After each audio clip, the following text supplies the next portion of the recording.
And there's certainly more pressure on the guys whose last chance it is to post a score, especially Jungleman, Phil Locke, and Jason Kuhn. Absolutely, and how Jason does in this heat is going to directly affect how I play my last heat, 100%.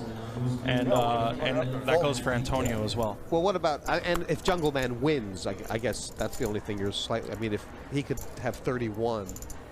Yeah, if Jungleman wins, that's going to be, he's going to have 31 and I'm going to have 26. And that means that I need to get at least, what, 5th place in order to tie him? Yeah, and then you'd have to actually look and see what the tiebreak, who's ahead on tiebreakers. Right. Fold. I had to call you. What happens in that situation? Well, there's 3 tiebreakers, and I'm nearly positive because everything's so bunched that they're gonna come into play. The first tiebreakers is number of firsts, number of seconds, number of thirds, and then the second tiebreaker is head-to-heads. So how you did in the heats when you both played with each other. Okay. C4 check. But so that's good for me because I've won one. Yes. Okay, but in order for me to be in a bad spot, Jungle has to win, so he would have won one as well. Right. I mean, you'll be able to figure out the tiebreaker scenarios really before the heat starts tomorrow. Right. I think.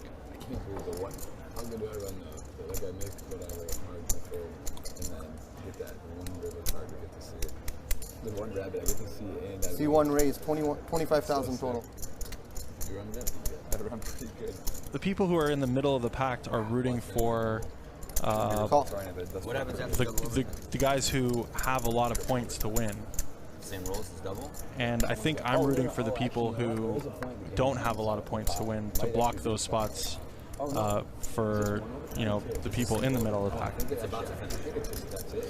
By the way, Dan Colman has check raised this flop from the big blind against Jungleman's under the gun open. Check raised with the 10 high and has now led the turn. And how strong a case is he making that he has a 5 here? One of the toughest. I mean, it's. I think that he's got a 5. If he has a hand, it's a 5. If he doesn't, it's a complete bluff. Wow. Wow. That is incredible. He just has so much heart. And this was the plan. This was the plan when he check raised the flop, right? Absolutely. He has to do this. If he's going to check raise the flop and bet the turn, he has to fire the river. I think you might be bluffing actually. Like 8-6 or something. Wow. Snap move all in on that river. Wow, Jungle, be a hero. Jungle might do it. There's been a lot of heroes. Seems so bluffy that you just snap move in there. Or like a 6-7 or something. Some weird hand like that. So at this point, Jungle knows that Dan has a 5 or nothing. I think he would try to bluff me too. Do you think I just like won't call because whatever? Be like, you rivering a 6 or something like that, or just like some weird draw. I mean, Daniel seems very composed. I love the way his mind works. He was onto this so quick. I don't know, you could be bluffing. Oh! Show the bluff, kid. Yeah, please show the bluff. Come on, hurt. That's a bluff. Hurt the jungle. Hurt the jungle. He did. Did he show it? No. Oh. Wow. I really thought Jungle was going to make the call after the whole monologue he gave about, I really think you could be bluffing, and it just kind of feels like it. Yeah. You know what's incredible at Jungleman is that he tanked for like 45 seconds, and in those 45 seconds, his brain went through the exact number of computations that lasted like 8 minutes. You know what I mean? So bluffy.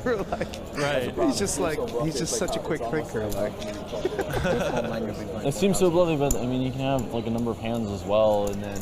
Jungle, we've been in this position before in many things. In poker, we both had the double up, and we started doing that in staying out in the cold and getting 31,000 or 20,000.